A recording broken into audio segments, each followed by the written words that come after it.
Ladies and gentlemen, this is the YouTube channel vlog show of inspiration and realness.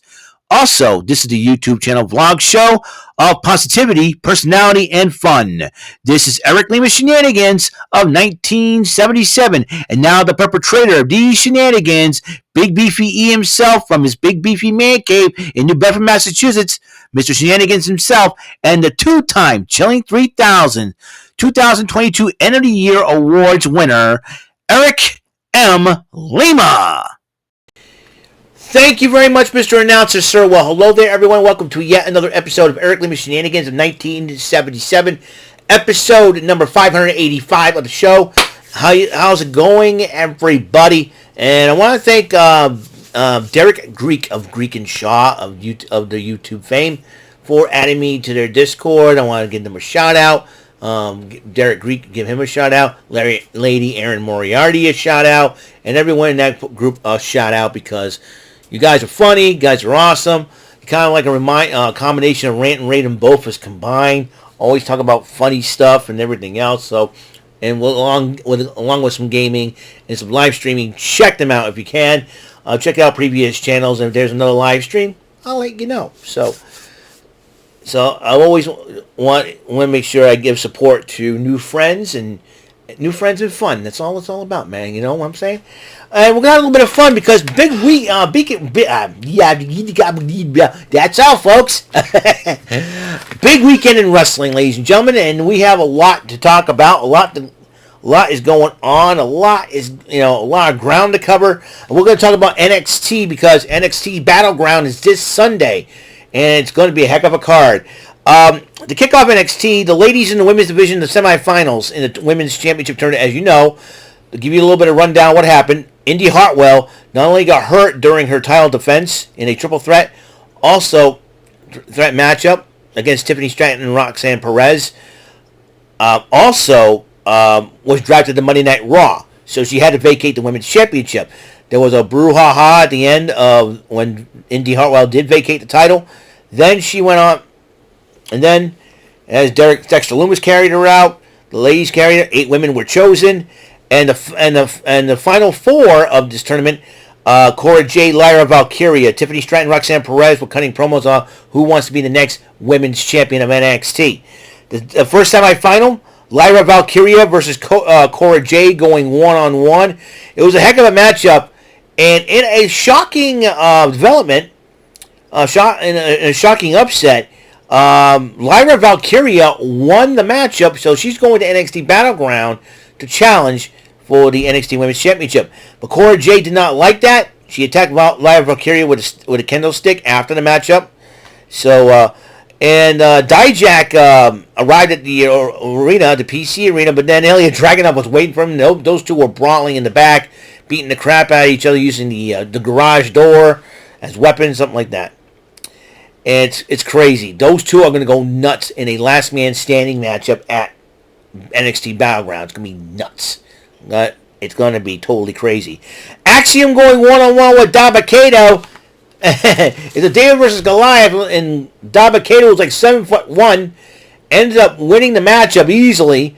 But then, as he was attacking Axiom, Reggie, who formerly known as Scripps, came to the aid of Axiom. Axiom wants to know what the heck is going on. If Axiom and Reggie end up joining forces, this is going to be a tag team that could be better than the Rockers, or the Hardys, or the Young Bucks, or any aerial high-flying team they could come up with. I'm telling you, it's going to be crazy.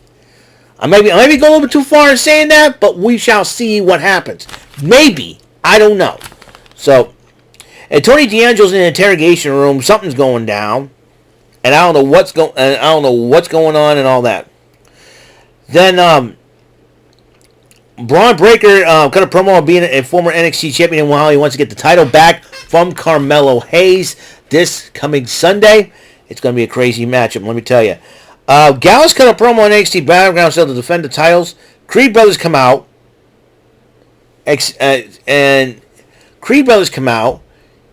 and decided to challenge for the titles.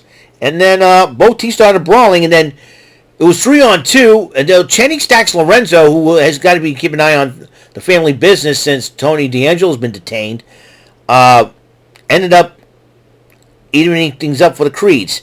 Mackenzie Mitchell was interviewing Wesley, and Wesley was like a little distraught about how Tyler Bate feels. Tyler Bate comes in and tries to talk to Lee. Wesley said, and then we had a one-on-one match of Eddie Thorpe versus Tyler Bate, while Wesley joins Booker T and Vic Joseph on commentary. Tyler Bate ends up winning the matchup. But after the matchup, Joe Casey attacked Tyler Bate. Lee tries to fight Gacy. Gacy stands tall with the title in his hand. In fact, during the commercial, Bate and Lee were arguing and pushing and shoving during the commercial. Mackenzie Mitchell interviewed Lyra Valkyria. Says, "Listen, my leg's gonna be okay. Listen, I made it. I'll wait the winner of the Stratton Perez matchup, and she wants to face Roxanne Perez."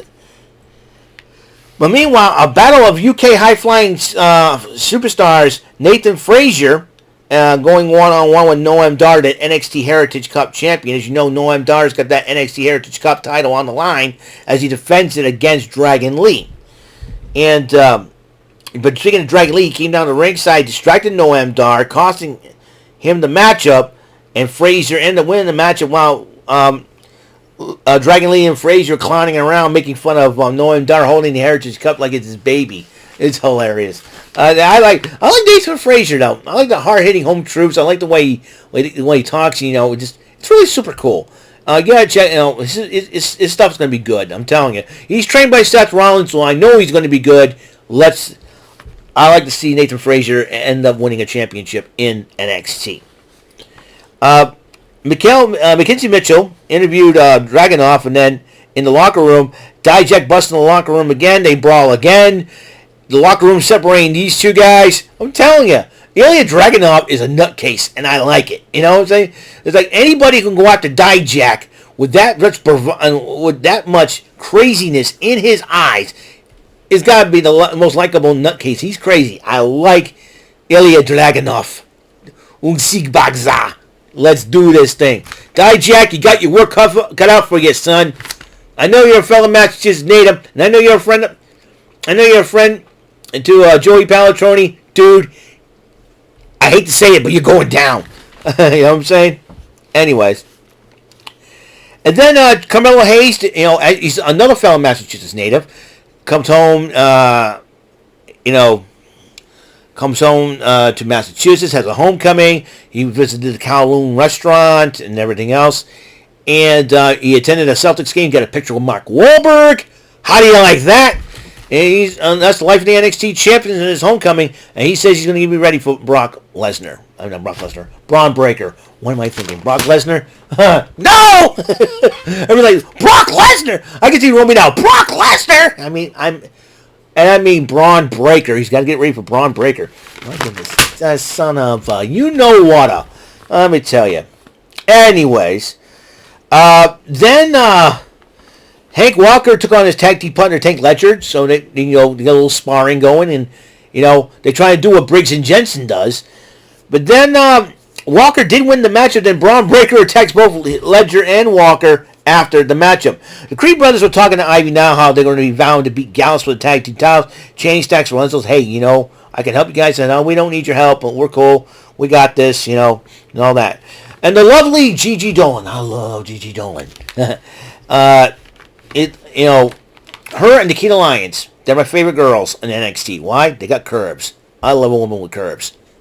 Might I digress? People thinking, Eric, you're at it again. You're simping. Okay, shut up. Shut up out there. Let me talk. This is my YouTube show, not yours. Anyways, I'm having too much fun here. Anyways, she addresses the NXT Universe, JC Jane, and then JC Jane interrupts Dolan and Gigi Dolan, and she's throwing insults at her family, and all. And then she challenges to a steel cage match for next week on NXT after in the fallout of Battleground. And then all of a sudden, Gigi Jones says, "You know what? Let's kick it up. You know what? You want to keep insulting me like that? Let's make it a weaponized steel cage match." JC Jane says, "You're on." Fine. So there you go. All right. Now Luca Crucifino was outside of a courtroom cutting a promo on Von Wagner, and then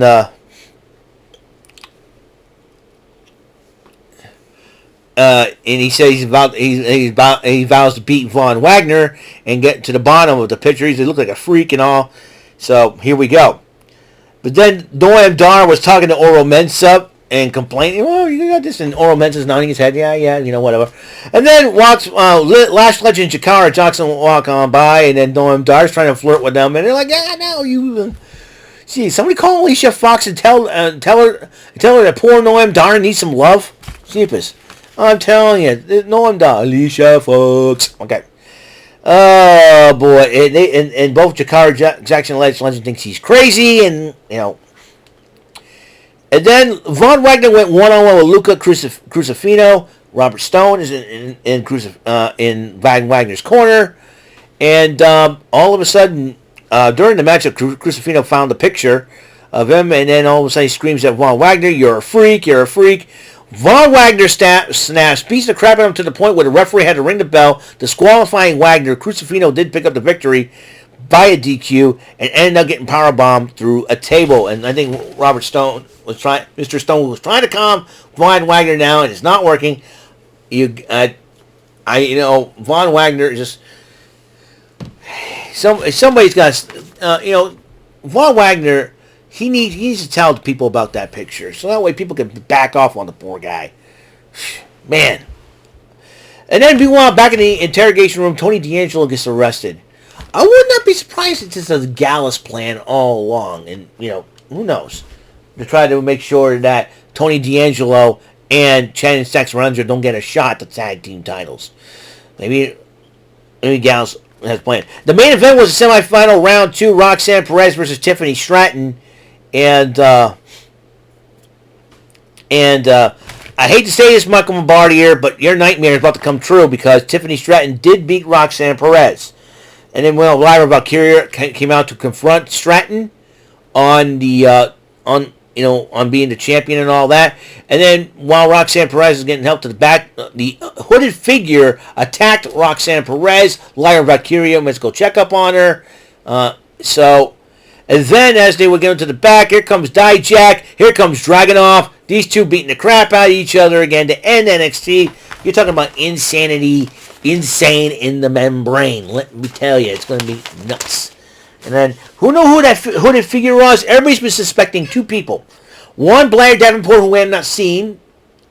And two, rumor has it that Mandy Rose might be returning to the WWE, but she herself does not know if she's going to come back to wrestling at all or doing that. And in fact, speaking of Mandy Rose, and probably every man's wet dream has come true on this one, her and Paige Van Zandt are collaborating. That's all I'm going to say about that. I saw a couple of pictures of them together. Let's just say this. Gentlemen, start your engines on this one. That's all I got to say on that one. So, upcoming next will be my picks and predictions for NXT Battleground, PTW Event Center. That's what we. So this is the NXT Event Center, the final NXT before NXT Battleground. It's going to be a lot of fun. It's going to be insane. And afterwards, I got a segment we have not done in quite a while, and it'll be with a new thumbnail. And I got to find out what number am I on in this one. So I will see you on the next episode. Well, until that next episode comes rolling around, Mr. Announcer, please take us home. That is all for today's episode of the show. This is Mr. Lima speaking for Eric Lima Shenanigans of 1977. A Big Beefy E, do it for Bob Saget production. And in association with A Sweet Bowl for Raving Dingleberries Telepictures and Distribution. Thank you for watching another great episode of Eric Lima Shenanigans of 1977. Until the next episode, goodbye for now.